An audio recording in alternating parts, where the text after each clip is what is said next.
আসসালামু আলাইকুম, welcome to স্টেথোপাথ number সিরিজের প্রথম ভিডিওতে সকলকে স্বাগতম। আজকে আমরা নাম্বার সিরিজের প্রথম ভিডিওতে ৬০ দিয়ে যত গুরুত্বপূর্ণ ইনফরমেশনগুলো আছে তা আমরা একসাথে জেনে নিব। আচ্ছা, মানব দেহে ৬০ ধরনের সেক্স লিঙ্ক ডিসঅর্ডার পাওয়া যায়। অর্থাৎ সেক্স লিঙ্ক ডিসঅর্ডারটা কী সেটা আগে আমাদের জানতে হবে।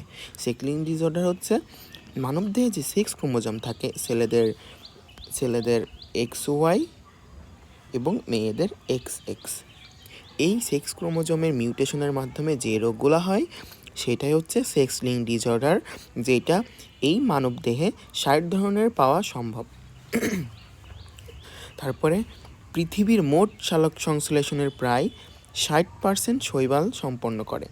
অর্থাৎ এই যে সালোক সংশ্লেষণ প্রসেস এইটার 60%ই সম্পন্ন করে শৈবাল।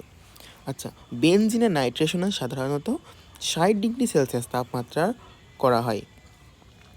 বেনজিনের নাইট্রেশনটা কি? বেনজিনের নাইট্রেশন হচ্ছে এই যে বেনজিন বাক্স, এই বেনজিন বাক্সে যদি আমি একটা হাইড্রোজেন প্রতিস্থাপন করে NO2 মূলক নিয়ে আসি, সেটাই যে প্রসেসের মাধ্যমে এটা নিয়ে আসা হয় সেটাই হচ্ছে বেনজিনের নাইট্রেশন। আচ্ছা, এই বেনজিনের নাইট্রেশনের ক্ষেত্রে ৬০°C তাপমাত্রা প্রয়োগ করা হয়।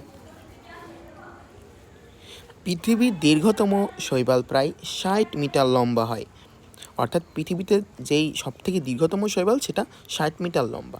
মানবদেহের ২ বাহুতে মোট ৬০টি অস্থি আছে। অর্থাৎ ২ বাহুতে টোটাল ৭টি অস্থি আছে।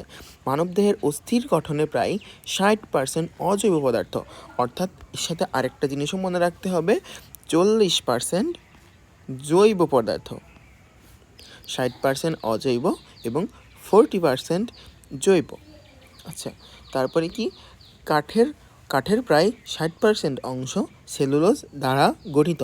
ধানের ব্লাইট রোগে ফলন প্রায় ৬০% পর্যন্ত হ্রাস পেতে পারে। অর্থাৎ ধানের ব্লাইট রোগ যদি হয় তাহলে এর ফলন ৬০% কমে যেতে পারে। আচ্ছা, থ্যাংক ইউ। আজকে এই পর্যন্তই। ইনশাল্লাহ পরে আবার অন্য কোনো ভিডিওতে কথা হবে। আসসালামু আলাইকুম।